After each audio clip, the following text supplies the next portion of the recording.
I don't have 50 million to bet with you, but I do have 3 million to bet with you. So this is your offer. $3 million.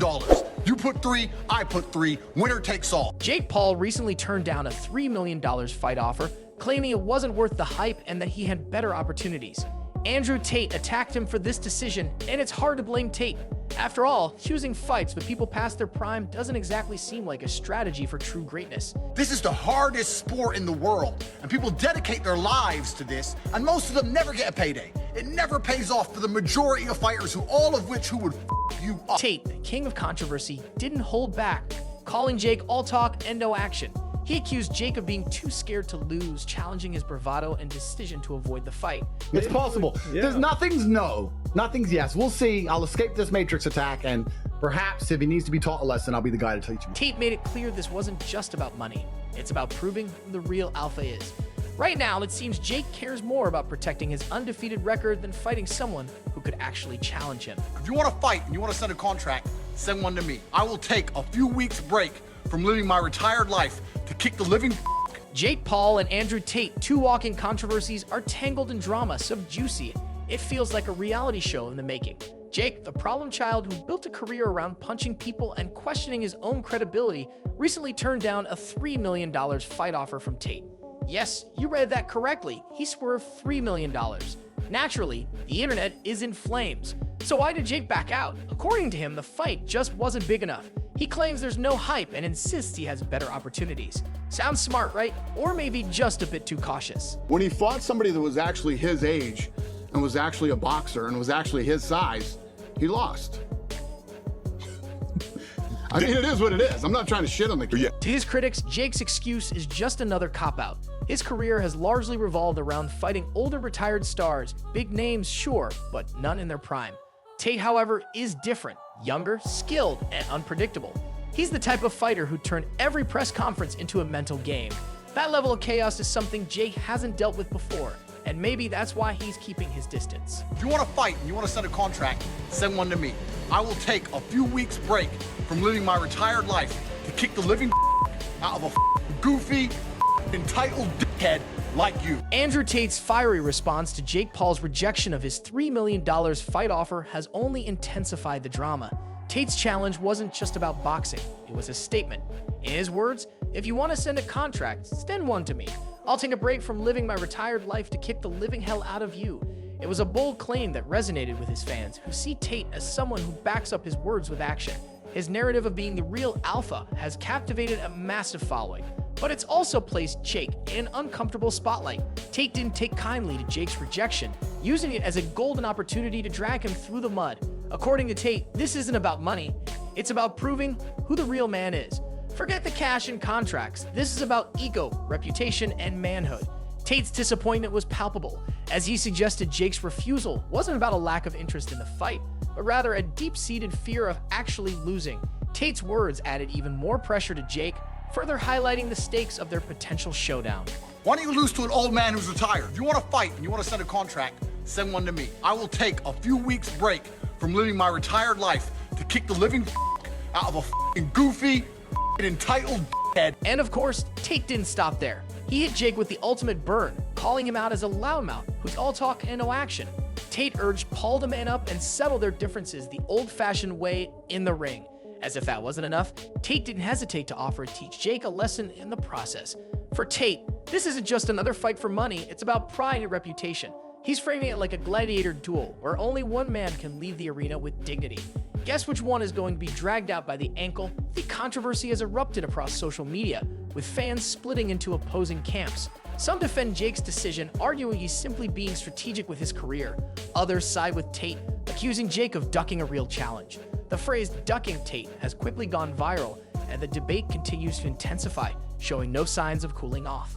This fight, whether it happens or not, has become a spectacle all its own. Making the money he says he's making, Showtime Boxing wouldn't have gone out of business, and Showtime would have made sure they kept paying him. The pattern of Jake Paul's fight choices is becoming undeniable. He consistently picks opponents who boost his reputation without posing a real threat. Joe Rogan even challenged Jake's decision to reject Andrew Tate's $3 million offer, questioning why Jake would avoid Tate, who is both unpredictable and younger.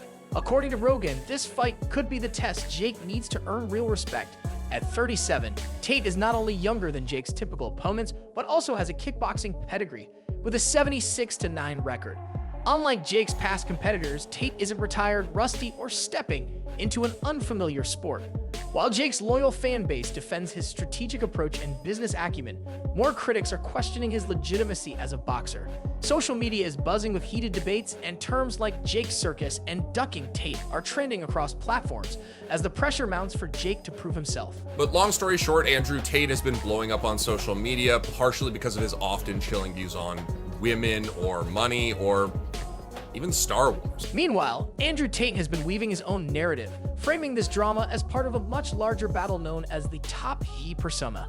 Tate is as polarizing as they come, with a persona built on unapologetic masculinity and disdain for societal norms. In a fiery social media post, Tate labeled Jake Paul as part of the Matrix, calling him a puppet who talks big but hides when real challenges come. However, here's where the irony kicks in. For all of Tate's talk about rejecting the system, some critics argue he's inadvertently feeding into Jake's hype machine by making such a public spectacle of rejecting the fight. In doing so, Tate might be giving Jake exactly what he wants: attention. Jake thrives on controversy, and it fuels his brand. By rejecting Tate, Jake may have found a way to generate buzz without even stepping into the ring. After all, the headlines aren't about Tate's kickboxing record, but about Jake's choice to walk away from the challenge. Let's consider what would happen if Jake Paul and Andrew Tate actually squared off in the ring. This hypothetical fight has more at stake than just punches. It's a clash of egos, reputations, and quite possibly some fragile internet masculinity. I'm one of the lucky ones. I made a little bit of money. I don't have 50 million to bet with you, but I do have 3 million to bet with you. So this is your offer. $3 million. You put 3, I put 3. Winner takes all. I'm 5 years out the ring. I'm a kickball. Andrew Tate is no joke in the kickboxing world, with a record of 76 wins and only 9 losses. He's been in more fights than most of us have had bad haircuts. But Tate's expertise lies in kickboxing, where you can throw hands and feet. Boxing, however, is a different beast. No spinning kicks or knees to the ribs, just fists. It's like asking a chef to bake a cake with no eggs. Sure, they've got skills, but it's not the same recipe. On the other side, we've got Jake Paul, the self-proclaimed boxer who's been laser-focused on boxing for years. Jake's trained, sparred, and knocked out opponents who had exactly been in their prime. If these two step into a boxing ring, the question is, does Tate's raw fight experience translate into success, or does Jake's sport-specific focus give him the upper hand? It's a clash of two different skill sets, and only the ring will tell. Talk about Jake Paul. Like, me and Jake Paul have had whatever. Right. You know, Jake Paul's a kid that's out doing his thing. He's trying to make some money, Right. whatever his deal is. While it would certainly be an absolute circus, a Jake Paul versus Andrew Tate fight could have significant implications for boxing. On one hand, it could legitimize the celebrity boxing craze. Two controversial figures, two massive fan bases. It's the kind of crossover appeal traditional boxing rarely sees. But that brings us to the bigger picture. What do fans really want? For traditionalists, it's not just about the fight. It's about honor, legacy, and respect. To them, Jake Paul is a walking insult. Someone who turned boxing into a YouTube stunt show. They're screaming, "Where's the real competition?" On the other side are the entertainment junkies. These fans don't care about WBC belts or pound-for-pound rankings. They want drama, trash talk, and knockout punches perfect for TikTok clips. To them, Jake Paul is a genius, someone who turned a niche sport into mainstream entertainment. It's like watching WWE, but with real punches. Two very different fan bases, but both equally invested in the spectacle. Guy, there was a time we were talking about fighting each other, and I think if this arrest didn't happen, it probably would have come to fruition. We'll see what happens in the future. Here we are with the boxing world at a crossroads. On one side, you have the purists demanding honor and legacy. On the other, a new wave of fans who are here for the drama and chaos. And right in the middle, Jake Paul is trying to figure out if he can keep everyone happy or if it's time to risk it all against a guy like Andrew Tate. Finally, and honestly, that's the million-dollar question. Is Jake Paul a strategic mastermind, playing the long game to build his empire, or is he just scared, ducking fights that could shatter the carefully curated image he spent years crafting? One thing's for sure, whether they fight or not, this feud has already given us enough drama to fuel a Netflix series. So, what do you think?